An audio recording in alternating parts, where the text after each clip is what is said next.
Di balik setiap kejahatan, selalu ada potongan-potongan kebenaran yang menunggu untuk ditemukan. Tidak ada pelaku yang benar-benar bisa bersembunyi, dan tidak ada rahasia yang selamanya bisa dikubur. Setiap jejak, sekecil apapun, bisa menjadi kunci untuk membuka misteri. Inilah kisah kriminal nyata yang akan kita telusuri hingga kebenaran terungkap. Pagi itu, Sabtu tanggal 23 Maret tahun 2007, Pusat Panggilan 911 Walker County, Georgia, menerima panggilan darurat dari Claire Carr yang melaporkan bahwa ia tidak melihat putrinya, Teresa Parker selama beberapa hari. Kali ini petugas 911 tidak perlu menanyai detail tentang Teresa, karena Teresa adalah bagian dari rekan kerja mereka. Ya benar, Teresa Parker yang sedang dilaporkan hilang oleh ibunya adalah supervisor operator 911 Walker County. Kepada petugas 911, Ibu Teresa mengatakan bahwa adik dan kakak Teresa tidak dapat menghubunginya selama 2 hari. Ini bukan kebiasaan Teresa yang sangat dekat dengan ibu, kakak, adik dan keponakan-keponakannya. Teresa selalu menghubungi mereka setiap hari ataupun datang berkunjung. Karena mengenal dekat Teresa, semua anggota kepolisian segera mendalami kasus ini. Dan karena kasus ini sangat personal, di mana Teresa dan Samuel Parker suaminya adalah rekan kerja mereka melimpahkan kasus ini kepada Georgia Bureau Investigation atau GBI dan FBI. Mereka menugaskan Special Agent FBI Marcus Veazey yang segera bertindak mengingat 3 hari sudah berlalu, bukti bisa saja tercemar dan alibi bisa semakin kuat dibangun. Saat Teresa dinyatakan hilang, Teresa dan Samuel sedang dalam masa perceraian setelah mereka menikah selama 13 tahun. Teresa akan keluar dari rumah mereka dan pindah ke sebuah apartemen baru yang sangat dekat dengan rumah adik dan orang tuanya. Penyelidikan dimulai di apartemen baru Teresa. Di pintu apartemennya ditemukan catatan bahwa dia melewatkan janji temu untuk pemasangan mesin cuci baru dan pengering. Saat diperiksa ke dalam apartemennya tidak ditemukan tanda keberadaan Teresa maupun tanda-tanda terjadinya tindak kejahatan. Tetangga apartemen mengatakan bahwa pada hari Rabu malam sekitar pukul 10.45 dia melihat Teresa masuk ke dalam apartemennya sambil berbicara di telepon genggamnya. Setelah diperiksa diketahui bahwa saat itu Teresa sedang berbicara dengan Christina, adiknya. 1 jam kemudian Teresa diketahui menelpon teman sekaligus sahabatnya, Rhonda Knox. Saat itu Teresa meminta Rhonda untuk datang esok hari membantu kepindahan ke apartemen barunya sekaligus bermalam di sana, karena Teresa masih takut tidur sendirian di apartemennya. Teresa mengatakan bahwa malam itu dia akan kembali ke rumah lamanya, untuk tidur semalam lagi di sana sebelum pindah keesokan harinya, namun dia akan menunggu sampai suaminya tidur untuk menghindari bertemu dan bertengkar. Esok paginya pada pukul 5 pagi, Teresa kembali menghubungi Rhonda, namun telepon itu segera dimatikan sebelum terjadi pembicaraan apapun. Saat Rhonda berupaya menelpon kembali, panggilan itu tidak pernah ada jawaban. Para agen menjadi curiga, apakah ini sekadar panggilan yang batal dilakukan atau sebuah kode permintaan bantuan. Kemudian Rhonda mengirim anggota kepolisian pada pukul 6.30 pagi untuk mengecek rumah mereka. Diketahui bahwa mobil Teresa tidak terlihat parkir di sekitar rumah, bahkan di dalam garasi juga tidak ada. Sementara itu mobil patroli suaminya terparkir di garasi dan truk pick-up-nya diparkir di luar rumah. Namun anehnya, pada sore harinya atau hari Kamis sore, mobil Teresa mendadak kembali ke rumah. Kemudian penyidik bergerak menuju rumah Teresa dan Samuel. Samuel sangat bekerja sama dengan penyidik, dia menjawab semua pertanyaan yang diajukan. Semua barang-barang pribadi Teresa masih ada di kamar mereka. Sebuah bukti menunjukkan bahwa Teresa tidak pergi dari rumah atas kemauannya sendiri.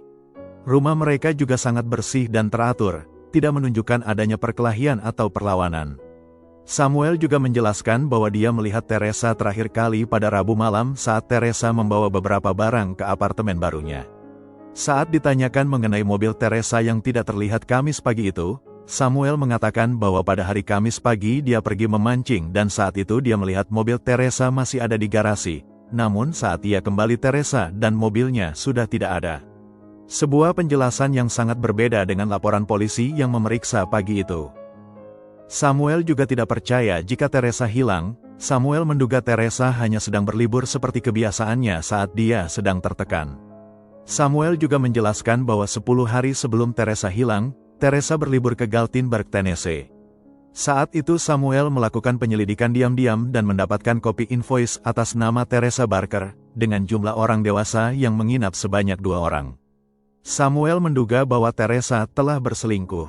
Namun hal ini sudah dikonfirmasi kepada pihak hotel, bahwa penulisan nama, Barker, hanyalah kesalahan operator hotel saat menerima pesanan kamar Teresa. Di hari keempat sejak Teresa dinyatakan hilang, Spesial Agen Marcus Feazei mengatakan bahwa tidak mungkin Teresa melarikan diri dengan sukarela, tanpa meninggalkan jejak. Agen Marcus memeriksa catatan kartu kredit dan mutasi bank Teresa, namun sejak hari Teresa menghilang tidak ada aktivitas keuangan apapun. Teresa kala dilaporkan hilang berusia 41 tahun. Teresa menikah dengan Samuel Parker. Sebelumnya, Teresa pernah menikah dengan teman masa SMA-nya, namun tidak lama mereka bercerai. Setelah bercerai, Teresa bekerja sebagai operator 911, dan tak lama karirnya beranjak naik hingga mencapai level supervisor. Rhonda Knox, teman kerja Teresa, mengungkapkan bahwa selama ini Teresa dikenal sebagai wanita yang manis dan baik. Sebagai supervisor dia selalu berbicara sopan, tidak pernah mengumpat dan bisa diandalkan. Semua orang menjuluki Teresa dengan sebutan, Bunda Teresa, karena kebaikan hatinya. Setelah Teresa dan Samuel menikah, mereka tinggal di rumah pedesaan, yang dikelilingi hutan dan sungai. Lingkungan itu adalah tempat Samuel tumbuh sejak anak-anak, dia mengenal setiap detailnya. Dalam pemeriksaan digital forensik selama Teresa menghilang, ponselnya dipenuhi panggilan khawatir dari keluarga dan teman-temannya. Di antara panggilan itu terselip juga panggilan dari calon mantan suaminya. Penyidik meyakini jika Teresa pergi atas kemauannya sendiri, pasti Teresa sudah menghubungi keluarga dan teman-temannya yang khawatir. Samuel juga mengadakan penyidikan mandiri, memeriksa telepon yang masuk dan keluar dari nomor Teresa, lalu memberikan hasilnya kepada penyidik. Dari penyelidikan Samuel, diketahui bahwa Teresa berhubungan dengan satu nomor yang selama beberapa waktu terakhir sering sekali menghubungi Teresa. Samuel mencurigai bahwa Teresa sudah berselingkuh. Nomor itu adalah nomor salah satu anggota kepolisian, namun setelah diselidiki tidak ada hubungan khusus antara pemilik nomor dengan Teresa. Beberapa orang juga dilaporkan karena diketahui telah memantau rumahnya, namun setelah diselidiki diketahui bahwa mereka tidak terlibat. Mereka memang sedang benar-benar bekerja di sekitar rumah Samuel dan Teresa. Kabar menghilangnya Teresa segera menyebar, dan ratusan orang bergerak ikut menyisir sekitar 453 km persegi wilayah daratan dari ujung ke ujung. Mereka juga menguras kolam-kolam, dan memeriksa tempat pembuangan sampah di wilayah itu.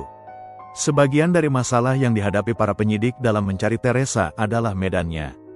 Hutan di seberang rumah keluarga Parker membentang puluhan kilometer ke segala arah. Ini adalah daerah pegunungan dan dipenuhi pepohonan dan semak belukar di seluruh tanah. Ada pula ratusan sumur tua di sekitar daerah itu.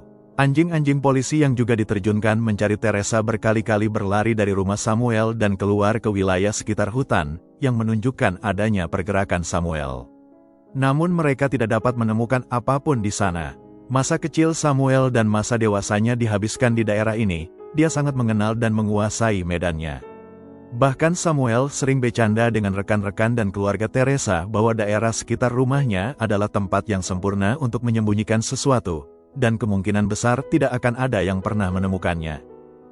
Penyidik memeriksa rumah Samuel hingga 5 kali, mereka menyita senjata-senjata miliknya, namun sebenarnya mereka tidak yakin bahwa senjata-senjata itu memiliki hubungan dengan hilangnya Teresa. Masyarakat sangat khawatir tentang hilangnya Teresa Parker. Mereka juga mengadakan doa bersama dan memasang poster orang hilang. Penyidik mengatakan bahwa pada awalnya ada 3 orang yang dicurigai, namun semua bukti mengarah pada Samuel Parker, suami Teresa. Samuel terkenal sebagai polisi yang sangat teliti menjalankan tugasnya, seragamnya sempurna, mobilnya sempurna, perilakunya saat bertugas juga tak kalah sempurna. Namun ada yang tidak sempurna dari cerita yang disampaikan Samuel dalam pemeriksaan. Selain perbedaan laporan mengenai keberadaan mobil Teresa pada hari Kamis pagi, ada beberapa kejanggalan lain.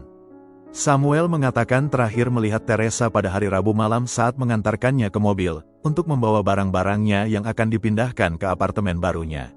Namun dalam catatan telepon diketahui Samuel melakukan panggilan telepon pada Teresa di hari Kamis dini hari. Saat dikonfirmasi, Samuel tidak mengakui adanya panggilan telepon itu.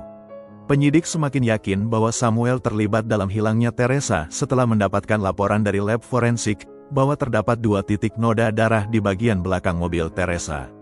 Meskipun mobil itu terlihat baru saja dibersihkan, karena terlihat jalur-jalur bekas penyedot debu, namun darah itu tersembunyi di bagian belakang mobil luput dari pembersihan. Setelah diperiksa, benar bahwa darah tersebut adalah darah Teresa dan juga terdapat DNA Samuel di bagian mobil itu. Diketahui juga bahwa beberapa hari setelah hilangnya Teresa, Samuel berobat ke rumah sakit karena cedera kaki yang diakuinya didapat saat dia ikut mencari keberadaan Teresa di sekitar rumahnya. Dengan bukti-bukti pendukung tersebut, akhirnya Samuel Parker ditangkap di rumahnya pada tanggal 4 Februari tahun 2008, atas pembunuhan Teresa dan pelanggaran lain yang terkait pada hilangnya istrinya. Kasus Samuel menjadi kasus ke-6 di wilayah Georgia di mana persidangan tanpa bukti langsung adanya jenazah korban. Pada saat persidangan, hakim mengizinkan jaksa memberikan 2 bukti tidak langsung adanya kekerasan dalam rumah tangga yang dilakukan Samuel pada Teresa. Yang pertama terjadi di rumahnya, di mana Samuel mabuk dan mengamuk, lalu membuang barang-barang Teresa keluar rumah. Pada saat itu terdapat beberapa luka di tubuh Teresa. Bukti kedua terjadi pada saat mereka sedang berlibur di Panama City Beach, Florida. Samuel yang mabuk di sebuah restoran kembali mengamuk, dan mengancam akan memborgol tangan Teresa, lalu ia akan bundir dan menyeret tubuh Teresa ke laut. Saat mereka kembali ke mobil, Samuel menembakkan pistolnya dari jendela mobil. Saat polisi tiba di TKP, Samuel tidak ditangkap namun malah dikirim ke rumah sakit setempat. Selain itu, hakim juga mengizinkan jaksa memberikan bukti tidak langsung adanya perilaku kekerasan dari terdakwa kepada mantan istrinya, Keila Beard. Juga ancaman kepada mantan saudara iparnya dan ibu mertuanya, yaitu ibu dari Teresa. Mereka berdua mendapatkan kekerasan fisik dan ancaman akan diambil nyawanya. Setelah persidangan selama 2 minggu, dan juri berunding selama 4 hari, diputuskan bahwa Samuel L. Parker dinyatakan bersalah atas pembunuhan berencana, pernyataan palsu, dan pelanggaran sumpah oleh pejabat publik. Ia dijatuhi hukuman pada tanggal 3 September tahun 2009, hukuman seumur hidup untuk vonis pembunuhan, hukuman penjara 5 tahun secara bersamaan untuk vonis pernyataan palsu, dan hukuman penjara 5 tahun secara bersamaan untuk vonis pelanggaran sumpah jabatan oleh pejabat publik. Pada tanggal 20 September tahun 2010, seorang petani yang sedang lewat setelah beristirahat dari ladangnya, menemukan tulang rahang manusia. Petani itu melaporkan ke polisi, dan setelah diidentifikasi melalui catatan gigi, diketahui bahwa tulang rahang itu milik Teresa Parker. Lalu keesokan paginya ditemukan lebih banyak lagi bagian tulang yang lain. Tulang belulang itu ditemukan di tepi timur Sungai Chatooga, dekat perbatasan dengan Alabama, sekitar 19 km dari kediaman Samuel. Keluarga Teresa lega sekaligus sedih. Pada akhirnya mereka dapat menguburkan Teresa dengan layak. Demikian kisah kriminal nyata kali ini, semoga kita semua bisa mengambil pelajaran baik dari setiap peristiwa yang tidak baik sekalipun. Sampai jumpa di kisah kriminal nyata berikutnya, terima kasih sudah mampir di channel ini.